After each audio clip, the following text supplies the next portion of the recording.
الحمدللہ رب العالمین والصلاة والسلام علی سید الانبیاء والمرسلین اما بعد فاعوذ باللہ من الشیطان الرجیم بسم اللہ الرحمن الرحیم۔ السلام علیکم ورحمۃ اللہ وبرکاتہ۔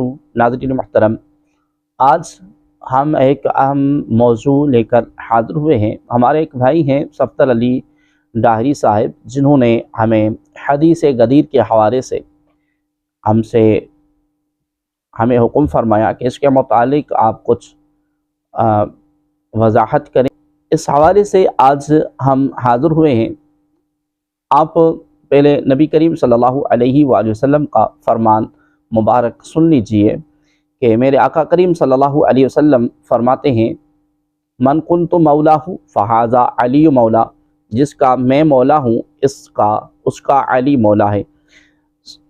سنن ترمذی، جامعہ ترمذی کے اندر یہ حدیث پاک موجود ہے، اور اس کے راوی شعبہ مکمل میں سند پڑھ لیتا ہوں۔ عن شعبہ عن سلمہ بن کہیل قال سمعت ابا طفیل یحدث ابی صریحہ او زید بن ارقم شک شعبہ عن نبی صلی اللہ علیہ وسلم قال من کنت مولاہ فہذا علی مولا، من کنت مولاہ فعلی مولا، رواہ ترمذی وقال هذا حدیث حسن صحیح۔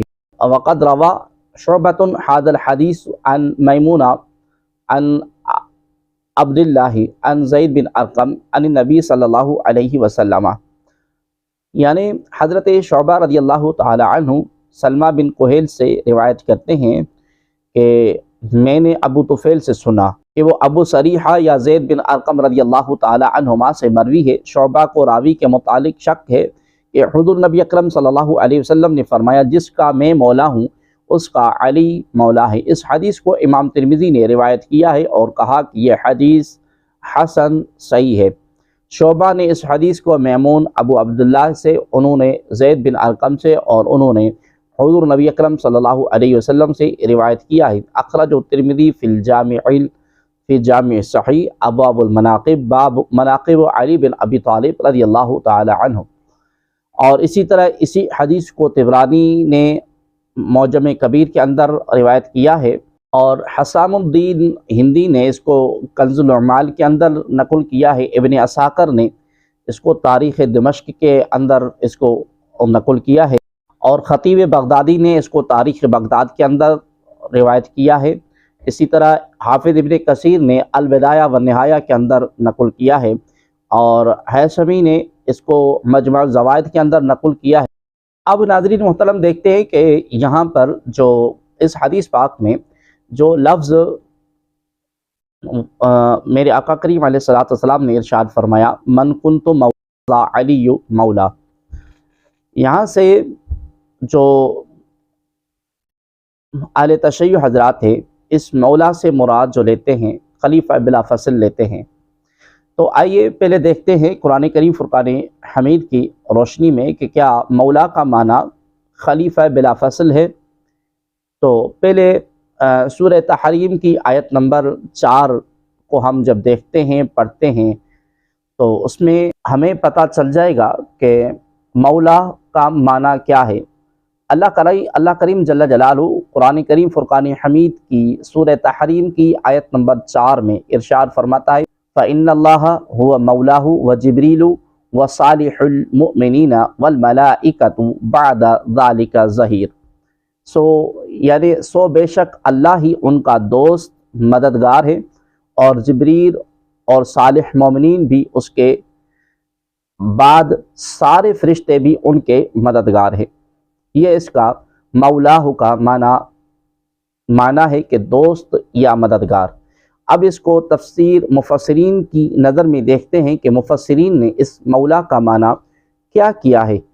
پھر اس کے بعد ہم اہل لغت کی طرف جاتے ہیں کہ لغت والے اہل لغت وہ اس کا مولا کا معنی کیا کرتے ہیں۔ وہ تفاسیر جن میں مولا کے معنی مددگار لکھے ہوئے ہیں، اس آیت مبارکہ میں وارد لفظ مولا کے معنی ولی اور ناصر یعنی مددگار لکھے ہیں۔ نمبر 1 تفسیر کا حوالہ آپ ملاحظہ فرمائیے، تفسیر طبری کے اندر یہی لکھا ہوا ہے کہ ولی مولا کا معنی ناصر یعنی مددگار، تفسیر قرطبی کے اندر اور تفسیر کبیر کے اندر لکھا ہوا ہے کہ وہ مولاہ اے ولیہ، یعنی مولا کی معنی ولی، مددگار، دوست ہے، صفحہ نمبر 570۔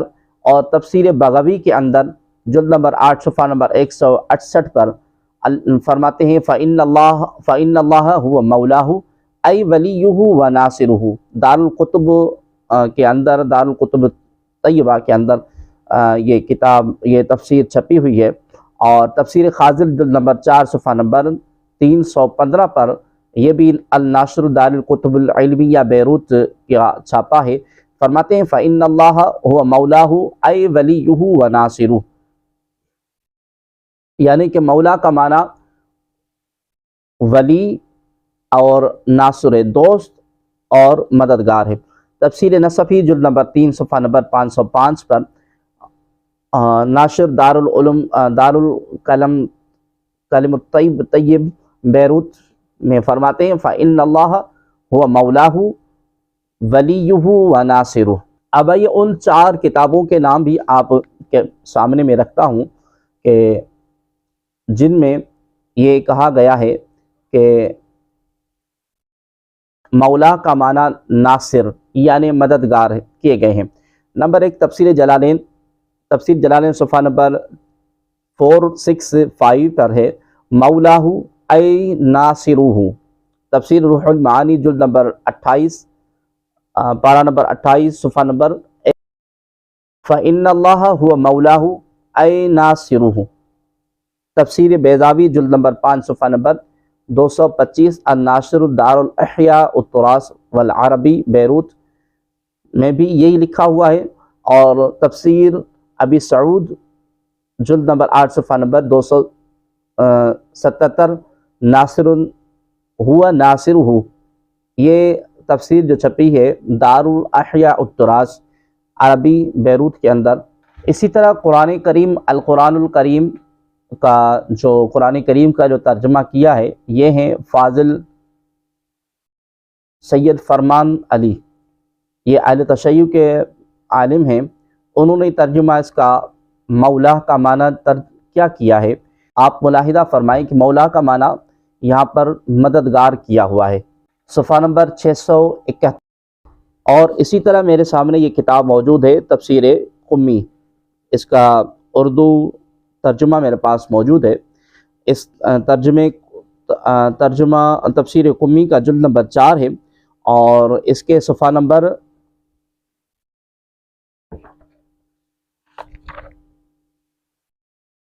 531 پر بھی یہ فرماتے ہیں کہ مولا کا معنی انہوں نے مددگار کیا ہوا ہے۔ 531 اور 532 پر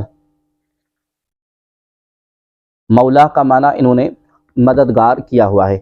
عربی لغت کی مشہور کتاب النہایہ میں لفظ مولا کے مختلف معانی جس طرح فَهُوَ الرَّبُّ وَالْمَالِكُ وَالسَّيِّدُ وَالْمُنْعِمُ وَالْمُعْتِقُ وَالنَّاصِرُ وَالْمُحِبُّ وَالتَّابِعُ وَالْجَارُ وَابْنُ الْعَمِّ وَالْحَلِيفُ وَالْعَقِيدُ وَالسَّهْرُ وَالْعَبْدُ وَالْمُنْعَمُ وَأَكْثَرُهَا قَدْ جَادَتْ فِي الْحَدِيثِ فَيُضَافُ كُلُّ وَاحِدٍ إِلَى مَا يَقْتَضِيهِ الْحَدِيثُ الْوَارِدُ فِيهِ۔ یعنی یہاں پر جو معنی کیا ہے کہ رب پرورش کرنے والا، مالک سردار، انعام کرنے والا، آزاد کرنے والا، مددگار، محبت کرنے والا، تابع پیروی کرنے والا، پڑوسی، ابن العم یعنی چچا زاد، حلیف دوستی کا معاہدہ کرنے والا، عقید یعنی سحر یعنی داماد یا سسر، غلام آزاد شدہ غلام، ان میں سے اکثر معانی حدیث میں وارد ہوئے ہیں، لہذا ہر ایک معنی کو اسی حدیث کے مطابق سمجھا جائے گا جس میں وہ لفظ آیا ہو۔ ابن اسیر بحوالہ ابن اسیر النہایہ جلد نمبر 5 صفحہ نمبر 228۔ حکیم الامت حضرت مفتی احمد یار خان نعیمی رحمۃ اللہ تعالی علیہ اس حدیث پاک کے الفاظ جس کا میں مولا ہوں علی بھی اس کے مولا ہیں کے تحت فرماتے ہیں مولا کے بہت سے معنی ہیں: دوست، مددگار، آزاد شدہ غلام کو آزاد کرنے والا مولا۔ اس حدیث پاک میں مولا کے معنی خلیفہ یا بادشاہ نہیں، یہاں مولا بمعنی دوست اور محبوب ہے یا بمعنی مددگار، اور واقعی حضرت سیدنا علی المرتضیٰ کرم اللہ تعالی وجہہ الکریم مسلمانوں کے دوست بھی ہیں، مددگار بھی ہیں، اس لیے آپ کرم اللہ تعالی وجہہ الکریم کو مولا علی کہتے ہیں، بحوالہ مرآت المناجی جلد نمبر 8 صفحہ نمبر 425۔ مولا کا صحیح معنی کیا ہے؟ علم اللغت والنحو والادب والانساب کے امام محمد بن زیاد ابن الاعرابی ابو عبداللہ ہاشمی رحمۃ اللہ تعالی علیہ فرماتے ہیں: ابن العم یعنی چچا زاد، المعتق یعنی آزاد کرنے والا، المعتق یعنی آزاد ہونے والے، الجار پڑوسی، المحب محبت کرنے والے، با اثر اور دوست سب کو مولا کہتے ہیں۔ نبی کریم صلی اللہ علیہ وآلہ وسلم کا فرمان: من کنت مولا فعلی مولا، یعنی جس کا میں دوست ہوں اس کا علی بھی دوست ہے۔ معناہ من تولانی فتول علیہ، یعنی جو مجھ سے محبت رکھتا ہے وہ حضرت علی سے بھی محبت رکھے۔ قال ثعلب ولیس کما تقول الرافضہ، یعنی ثعلب کہتے ہیں کہ رافضیوں یعنی شیعہ کا یہ کہنا صحیح نہیں ہے، ان علی مولا الخلق و مالکہم، کہ سیدنا علی پوری مخلوق کے مولا یعنی مالک ہیں۔ وکفرت الرافضہ فی ھذا، اس معاملے میں رافضی لوگ جو ہیں وہ کفر کے مرتکب ہوئے، لأنہ یفسد من باب المعقول لأن رأینا یشتری و یبیع، یعنی یہ بات تو عقل اعتبار سے بھی غلط ہے کیونکہ ہمیں معلوم ہے کہ سیدنا علی المرتضیٰ کرم اللہ تعالی وجہہ الکریم خرید و فروخت کرتے تھے۔ فإذا كانت الشیء ملکہ فمن یشتری و یبیع، جب تمام چیزیں ان کی ملکیت تھیں تو خرید اور فروخت کیسی؟ وَيَدُلُّ عَلَىٰ أَمْ مَوْلَى وَالْوَلِي الْمُحِبُّ مَا، مذکور حدیث میں لفظ مولا محبت اور دوستی کے باب سے ہے، بحوالہ تاریخ دمشق لابن عساکر جلد نمبر 42 صفحہ نمبر۔ یمن میں قیام کے دوران حضرت علی رضی اللہ تعالی عنہ کو متعدد واقعات پیش آئے تھے، علماء سیرت نے اس میں متعدد روایت ذکر کیے ہیں، ان میں سے ایک بطور خلاصہ ہم یہاں پر ذکر کرتے ہیں۔ سیرت کی روایت میں یہ ہے کہ یمن کے علاقے سے مال غنیمت میں کچھ لونڈیاں آئیں، ان اموال غنائم سے بطور خمس حضرت علی رضی اللہ تعالی عنہ نے ایک خادمہ حاصل کی۔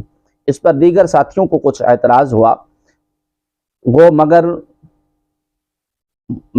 موقع پر کوئی خاص کشیدگی نہیں ہوئی۔ پھر جب یہ حضرات نبی اکرم نور مجسم صلی اللہ علیہ وسلم کی خدمت میں حاضر ہوئے اور حج سے واپسی پر مدینہ منورہ کے راستے میں حضرت بریدہ بن خصیب اسلمی رضی اللہ تعالی عنہ نے نبی اکرم نور مجسم صلی اللہ علیہ وآلہ وسلم کی خدمت میں اعتراض پیش کیا۔ جب آپ کریم صلی اللہ علیہ وآلہ وسلم غدیر خم میں پہنچے تو اس مقام پر آپ کریم صلی اللہ علیہ وسلم نے کچھ دیر آرام فرمایا۔ اس دوران بعض صحابہ کی طرف سے وہ شکایات پیش کی گئی جو سفر یمن میں حضرت علی رضی اللہ تعالی عنہ کے متعلق پیش آئی تھی۔ غدیر خم کے مقام پر 18 ذوالحجہ سن 10 ہجری نبی کریم صلی اللہ علیہ وسلم نے ایک خطبہ ارشاد فرمایا۔ اس خطبے میں نبی کریم صلی اللہ علیہ وسلم نے جن ضروری امور کو ذکر فرمایا تھا ان میں سے ایک چیز رفع شبہات کے درجے میں تھی، وہ حضرت سیدنا علی رضی اللہ تعالی عنہ کے متعلق تھی جو اعتراضات سفر یمن میں حضرت مولا علی رضی اللہ تعالی عنہ کے ہم سفر احباب کو ان کے خلاف پیدا ہوئے تھے۔ ان کی مدافعت کے لیے نبی کریم صلی اللہ علیہ وسلم نے حضرت علی رضی اللہ تعالی عنہ کی فضیلت بیان فرمائی اور حضرت سیدنا علی رضی اللہ تعالی عنہ کی امانت اور دیانت کا واضح طور پر ذکر فرمایا۔ ان کلمات میں ایک کلمہ سب سے زیادہ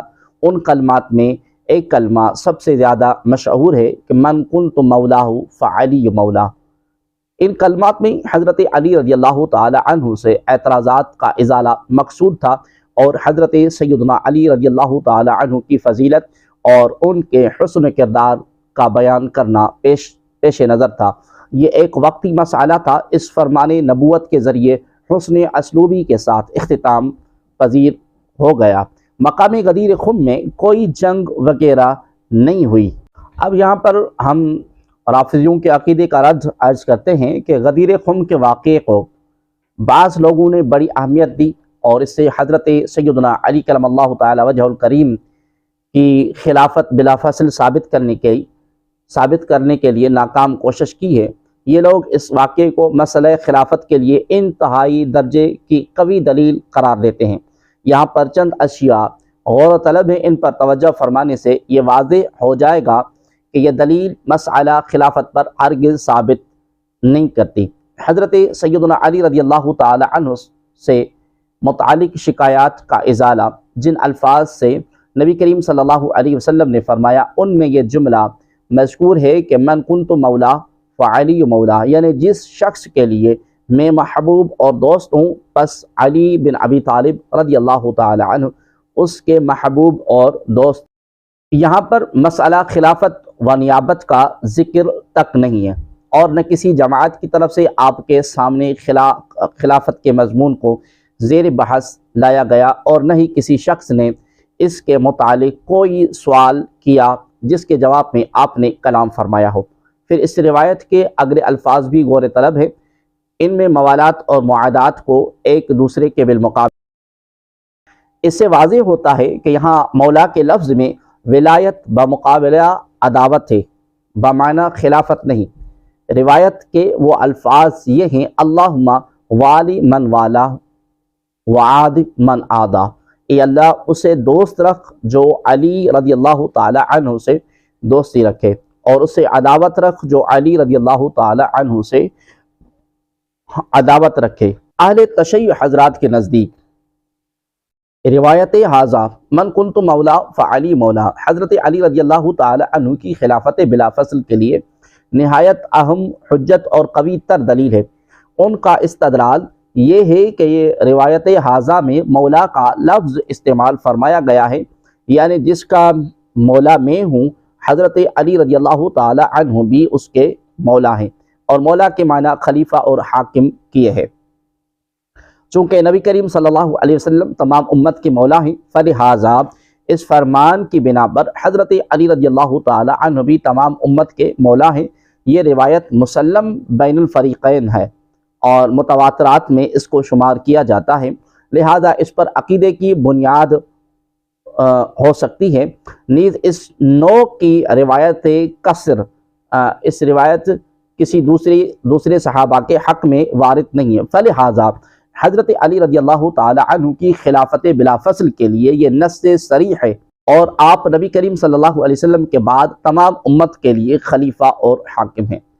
روایت حاضہ کے متعلق فریق مقابل کا یعنی اہل تشیع حضرات کا یہ دعویٰ کہ یہ روایت بین الفریقین متواتر روایات میں سے ہے، قابل غور ہے یہ ہے کہ دعویٰ علی الاطلاق صحیح نہیں۔ وجہ یہ ہے کہ بعض اکابر محدثین نے اس روایت پر کلام کیا ہے، اس وجہ سے اس روایت کو متواترات میں سے شمار کرنا صحیح نہیں ہے۔ یہ روایات اخبار احد میں سے ہے، تاہم بعض علماء اس روایت کی صحت کے قائل ہیں اور روایت کو اپنے مفہوم کے اعتبار سے قبول کرتے ہیں۔ بہرحال ہم بھی اس روایت کو تسلیم کرتے ہیں، لیکن اس کے بعد روایت حاضہ کے معنی اور مفہوم میں کلام جاری ہے، اس پر توجہ فرمائیں۔ یہ الفاظ کسی دوسرے صحابی کے لیے استعمال نہیں ہوئے، یہ درست نہیں، اس لیے کہ جناب نبی کریم صلی اللہ علیہ وآلہ وسلم کے آزاد شدہ غلام صحابی رسول حضرت زید بن حارثہ رضی اللہ تعالی عنہ کے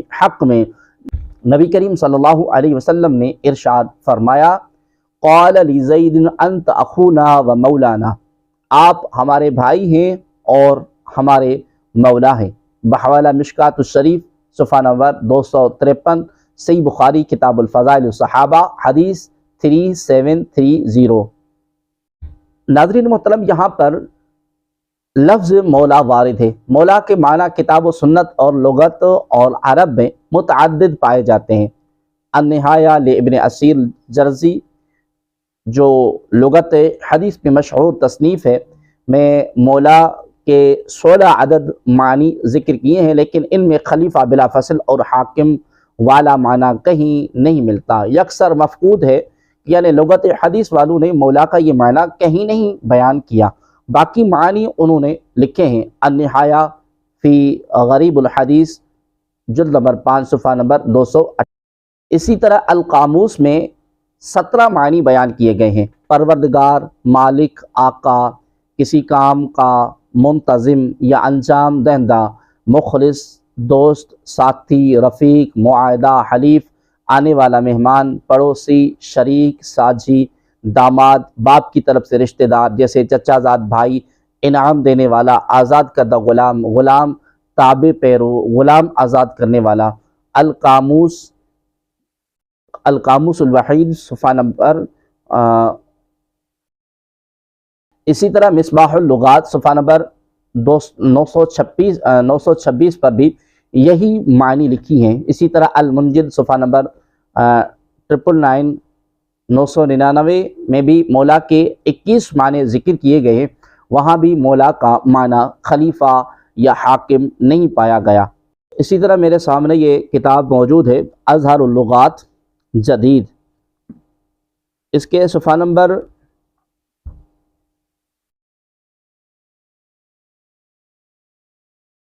771 پر مولا کا معنی آقا، غلام، دوست، یہ۔ اسی طرح کتاب اللہ اور دیگر احادیث صحیحہ میں مولا کا لفظ خلیفہ یا حاکم کے معنی میں کہیں مستعمل نہیں۔ دیگر معنی اہل علم کے لیے یہ لمحہ فکریہ ہے۔ خلافت بلا فصل ثابت کرنے کے لیے نص صریح درکار ہے۔ لفظ مولا جیسے مجمل الفاظ جو متعدد معانی کے حامل ہوں اور مشترکہ طور پر استعمال ہوتے ہیں سے یہ مدعا ہرگز ثابت نہیں ہو سکتا۔ مختصر یہ کہ خلافت بلا فصل کا دعویٰ خاص ہے، اور اس کے اثبات کے لیے جو دلیل پیش کی گئی ہے اس میں لفظ مولا اگر بمعنی حاکم ہو تو بھی یہ لفظ عام ہے، دلیل عام مدعا خاص کو ثابت نہیں کرتی۔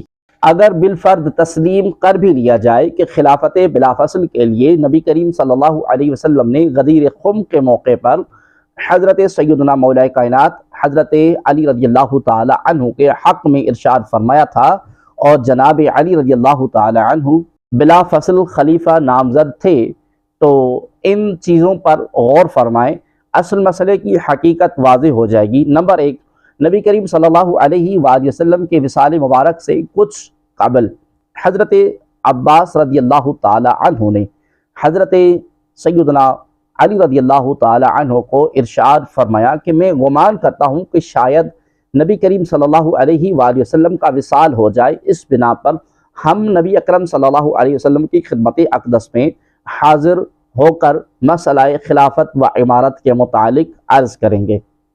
اگر یہ امارت ہم میں ہوگی تو ہمیں معلوم ہونا چاہیے، اور اگر امارت و خلافت ہمارے سوا دوسروں میں ہوگی تو نبی کریم صلی اللہ علیہ وسلم ہمارے متعلق لوگوں کو وصیت فرما دیں گے۔ چنانچہ حافظ ابن کثیر نے حوالہ بخاری شریف سے ذکر کیا ہے، اور بخاری کے اندر بھی فقال علی انا واللہ لئن سألناها رسول اللہ صلی اللہ علیہ وسلم فمنعناها لا يعطيناها الناس بعد وإني واللہ لا أسألها رسول اللہ صلی اللہ علیہ وسلم۔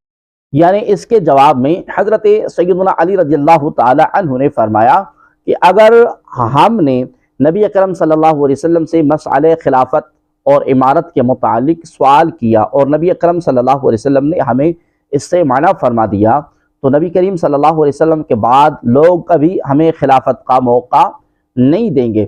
اللہ کی قسم نبی کریم صلی اللہ علیہ وسلم سے میں اس بات کا ہرگز سوال نہیں کروں گا۔ بحوالہ البدایہ لابن کثیر جلد نمبر 8، ناظرین محترم، اس واقعے نے واضح کر دیا کہ غدیر خم کے موقع پر، خم غدیر کے موقع پر حضرت سیدنا علی رضی اللہ تعالی عنہ کے حق میں کوئی فیصلہ خلافت نہیں ہوا تھا، ورنہ طے شدہ امر کے لیے اولاً حضرت عباس رضی اللہ تعالی عنہ گفتگو ہی نہ فرماتے، ثانیاً دوسری بات حضرت علی رضی اللہ تعالی عنہ ارشاد فرماتے کہ اس مسئلے کا میرے حق میں نبی کریم صلی اللہ علیہ وسلم غدیر خم میں فیصلہ فرما چکے ہیں، لہٰذا اس سوال کی کوئی حاجت۔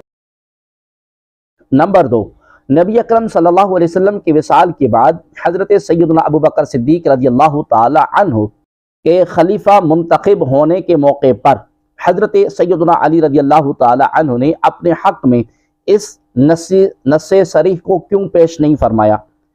نمبر تیسری بات کہ حضرت تمام مہاجرین اور انصار صحابہ کرام رضوان اللہ علیہم اجمعین جو غدیر خم کے موقع پر اس فرمان نبوی صلی اللہ علیہ وسلم کو براہ راست سننے والے تھے، انہوں نے اس نص صریح کو یکسر کیسے فراموش کر دیا؟ اگر کوئی صاحب یہ کہنے کی جرت کرے کہ ان حضرات کو حضرت علی رضی اللہ تعالی عنہ کے بارے میں نص صریح معلوم تھی، مگر انہوں نے فرمان نبوی صلی اللہ علیہ وسلم سے بعض دیگر مسائل کی بنا پر پس پشت ڈال دیا اور اس سے اعراض کرتے ہوئے اس پر عمل درآمد نہیں کیا، تو یہ کہنا حقیقت کے برخلاف ہے۔ نہ شریعت کا مزاج اسے تسلیم کرتا ہے، نہ عقل اسے ممکن مانتی ہے۔ وجہ یہ ہے کہ فرمان نبوت کی اطاعت صحابہ کرام کے لیے ایک اہم ترین مقصد حیات تھی، لہذا یہ تمام حضرات نبوت کے خلاف کیسے مجتمع ہو سکتے تھے؟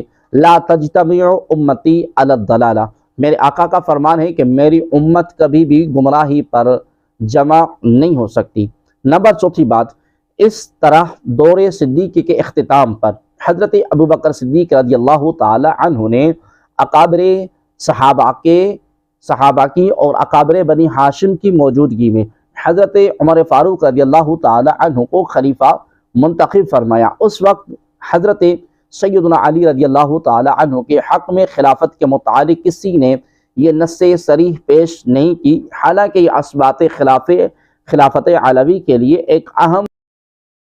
نمبر 5، اس طرح حضرت فاروق اعظم رضی اللہ تعالی عنہ اپنی شہادت کے موقع پر خلیفہ کے انتخاب کے لیے ایک کمیٹی مقرر کی تھی، جس کے اہل سیرت اور تواریخ کو معلوم ہے۔ پھر حضرت فاروق رضی اللہ تعالی عنہ کے وصال کے بعد ان حضرات کا باہمی مشورہ ہوا اور انتخاب کا مکمل اختیار حضرت عبد الرحمن بن عوف رضی اللہ تعالی عنہ کو دیا تھا۔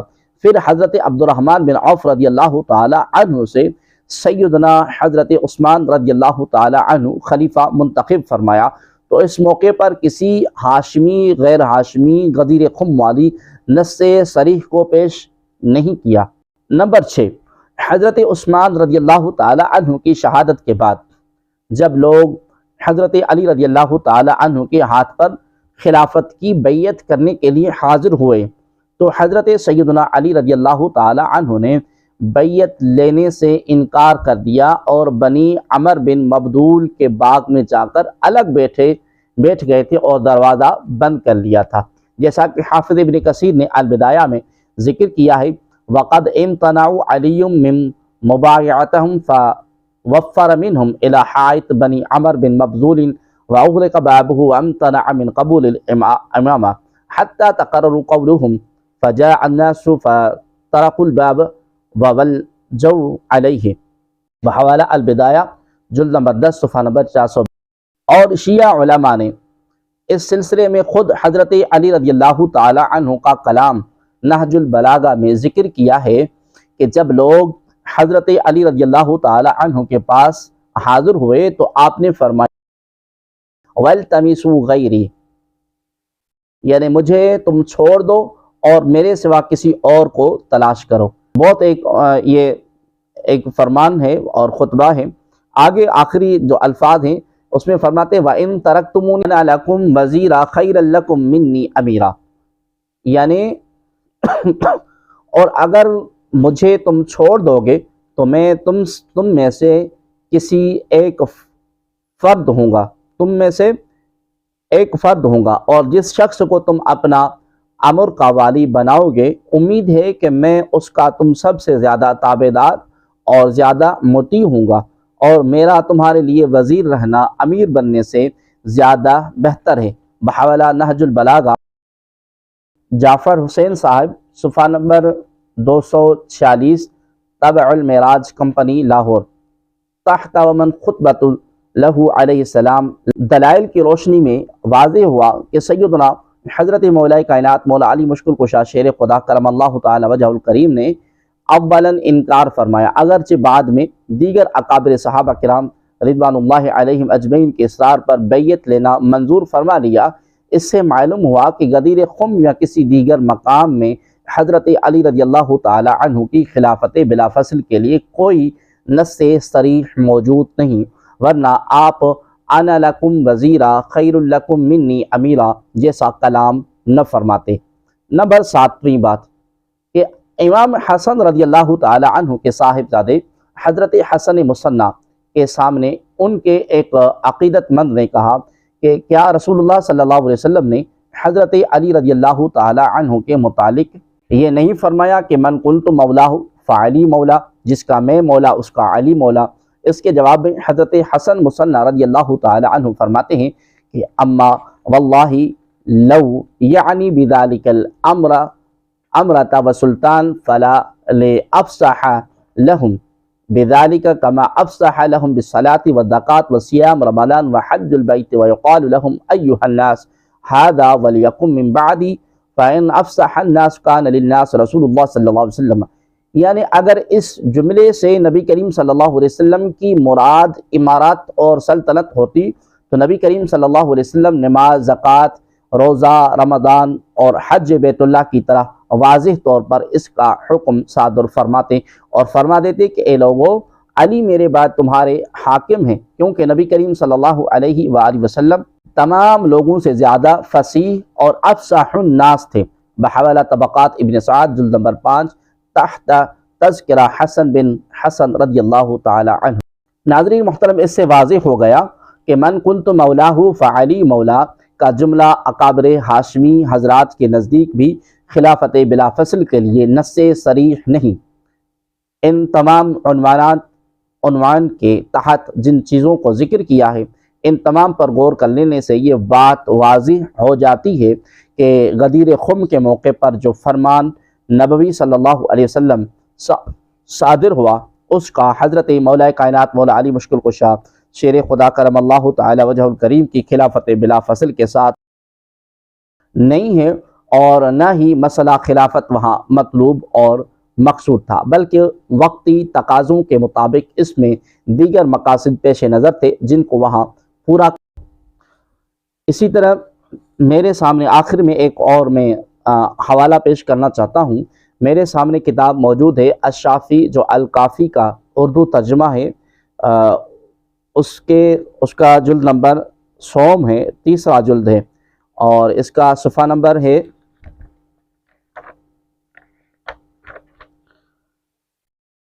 159۔ اس میں لکھتے ہیں کہ فمن وصیہ و خلیفتہ فقالوا ابو بکر۔ اس میں ایک بہت جو ہے طویل انہوں نے ایک بحث یہاں پر بیان کی ہے کسی کی، تو اس شخص نے پوچھا ہے، کہتے ہیں کہ ایک بہت جو ہے کہ بڑی حدیث اس نے روایت نقل کی ہے۔ فارسل الی داود بن عباس فاحضرنی مجلسہ وجمع علی الفقہاء فناظروا فاعملتهم انی خرجت من بلدی اطلب هذا النبی الذی وجدته فی الکتاب۔ کہتے ہیں کہ میں اس نبی کی تلاش جس کا ذکر میں نے آسمانی، پھر کہتا ہے کہ فقال علی من ہوا وما اسمہ فقلت محمد۔ کہتا ہے کہ اس بادشاہ نے مجھ سے پوچھا کہ اس کا، تو میں نے کہا کہ اس کا نام ہماری کتاب میں محمد ہے۔ فقالوا هو نبينا الذي تطلب فسألتهم عن سرائه فعلموني فقلت لهم أنا أعلم. تو اس نے کہا کہ جس نبی کی تلاش میں نکلا ہے وہ ہمارے نبی ہیں اور ہم ان کی شریعت. یہ سارا کلام کر کے آخر میں جو ہے کہ وہ شخص کہتا ہے کہ میں ان سے ملنا چاہتا ہوں، وہ کہاں رہتے ہیں؟ تو جو علامات اور دلائل میں نے اپنی کتابوں میں پڑھے ہیں ان کو میں اپنی ان کو نزدیک سے دیکھنا چاہتا ہوں. اگر وہی ہیں جن کی مجھے تلاش ہے تو میں ان پر ایمان لے آؤں. فَإِنْ كَانَ صَاحِبِيَ الَّذِي طَلَبْتُ آمَنْتُ بِهِ فَقَالُوا قَدْ مَضَىٰ صلی اللہ علیہ وسلم فَقُلْتُ فَمَنْ وَصِيُّهُ. تو لوگوں نے کہا کہ وہ تو اس دنیا سے رحلت کر گئے ہیں، دنیا سے رخصت ہو گئے ہیں. فَمَنْ وَصِيُّهُ فَقَالُوا ابو بکر. تو میں نے پوچھا کہ اس کا کوئی وصی یعنی اس کا کوئی خلیفہ کوئی ہے؟ تو لوگوں نے کہا کہ فقالوا ابو بکر، یعنی ابو بکر صدیق رضی اللہ تعالی عنہ ان کے خلیفہ ہیں. ناظرین محترم، ان تمام دلائل اور برہان سے، ان دلائل سے ثابت ہو گیا کہ خلیفہ بلا فصل حضرت سیدنا ابو بکر صدیق رضی اللہ تعالی عنہ ہیں، اور اس سے من قلت مولاہ فہذا علی مولا سے مراد خلیفہ بلا فصل نہیں بلکہ دوست، مددگار اور محب ہیں. واللہ اعلم ورسولہ اعلم.